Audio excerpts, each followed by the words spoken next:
হাত না তুলেও দোয়া করা যায়, হাত তুলেও করা যায়, কিন্তু বিষ্ণু বলেন হাত তুলে চাও, কারণ ইন্নাল্লাহা হাইয়ুন কারীম, আল্লাহ বড় লাজুক এবং লজ্জাশীল। বান্দা যখন হাত তুলে ভিক্ষুকের মতো কিছু চায়, ওই হাত খালি হাতে ফিরিয়ে দিতে আল্লাহ লজ্জা লাগে। হাত তুলে চাইবেন। দোয়াতে আল্লাহর নামগুলো ধরে ধরে ডাকুন, ইয়া আল্লাহ, ইয়া রহমান, ইয়া রহিম, ইয়া হাইয়ু, ইয়া কাইয়ুম বিরহমাতিকা আস্তাগীথ।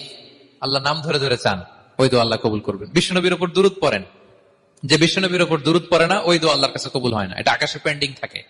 কুল্লু দুআ মুআল্লাক মাহজুব বাইনা সামাই ওয়াল আরদি মা লাম ইউসাল্লা আলাইয়া। বিষ্ণু বলেন সব দোয়া আকাশে পেন্ডিং থাকে যতক্ষণ আমার উপর দুরূদ পড়া না হয়। তা আপনি যে বলেন হুজুর আমার দোয়া কবুল হয় না, কেন হয় না বুঝছেন এবার?